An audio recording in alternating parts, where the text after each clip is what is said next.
What's going on, everyone? We're back with another video, and Wuthering Waves has officially entered Tower Fantasy territory. And the reason for this is because if you guys look at your screen right now, you can see I posted a screenshot right here. This was taken at 4 p.m.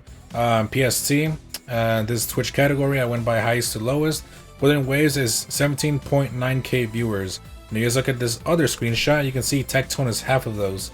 So Tectone is basically carrying Wuthering Waves, and that's not a good sign. If only one guy is carrying the game, you know the game is horrible. It's dead. Like, now that I got that out of the way, I want to tell you guys exactly why Wuthering Waves is failing, in my opinion, based on what I've been seeing on Twitter, the community, just what Kuro has been doing in general.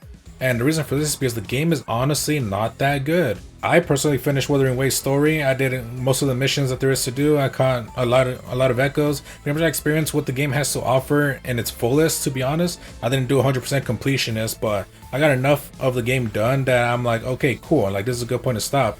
And guess how many days that was? That was 3 or 4 days of me playing. And I just dropped the game because I'm all like, I'm already playing Genshin all over again. This game is nothing too special. And when we talk about the story, the story is horrible.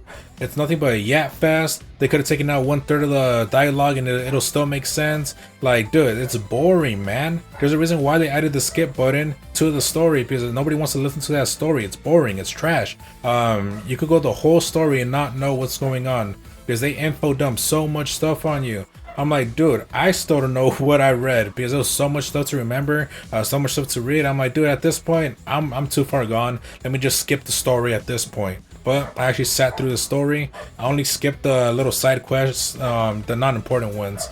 But the main story, yeah, I sat through it, listened to it all the way through, finished it, completed 100%.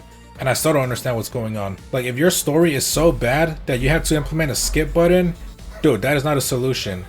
Just make a better story in the first place. You don't have to do that whole skip button nonsense, because if no one cares about the story, no one's gonna have a reason to play the next patch. They're not gonna be excited for the next part of the story. If you look at Genshin Impact, Honkai Impact, Star Rail, people play those games because the story's good. People want to see, oh cool, like I want to see what happens next in the story. They don't want to miss out. They want to. They're like invested into it.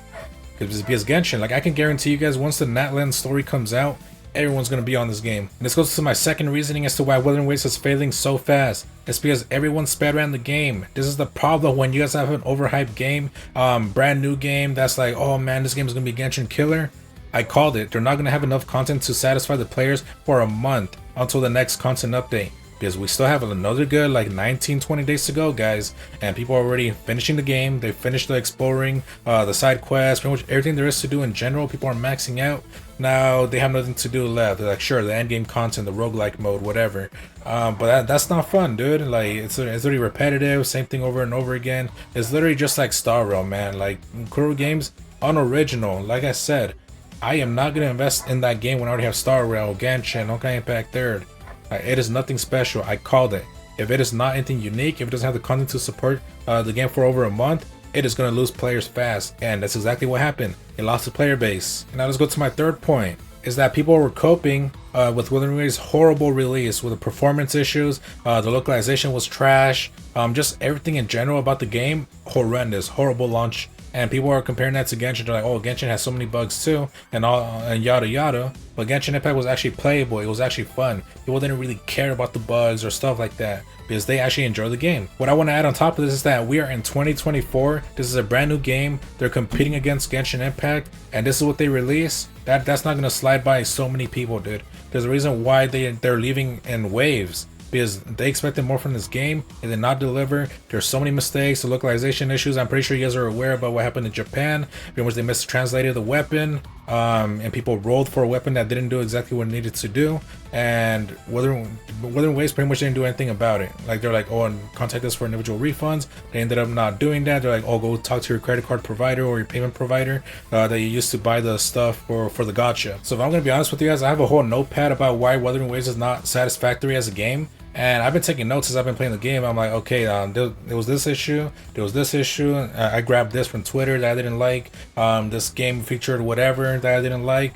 And yeah, I have a whole notepad, and these are just a few things that I can list off right off the bat, the most obvious ones. So I don't want to make the video too long, guys. I just want to give my thoughts about Wuthering Waves, and honestly, Wuthering Waves is a dead game in 2 or 3 weeks. I'm calling it right now. Kuro Games is going to try to give you guys more freebies, try to bribe the players, and it's not going to work. They already pissed off the Japanese player base. They keep messing up, like localization, all the censorship that they're doing. It is not going to last. People are not happy. The only thing that can save Wuthering Waves at this point is if they allow mods, to be honest. Just let people mod the game however they want, and maybe they'll stay. But there's no guaranteed. So if you guys enjoyed the video, give me a thumbs up. Let me know in the comments below what you guys think about my rant. If you guys agree or disagree, let me know in the comments below. As always, I speak my mind, guys. I am not afraid. Let me know in the comments below. Go ahead and if you guys disagree, I want to hear what you guys have to say about it. I'll gladly respond to you guys in the comments. And in the description, we'll link to my Discord, something Honkai, Genshin, Star Rail, Zone 0, Wuthering Waves, and anything Gacha. So as always, I'll catch you guys next video.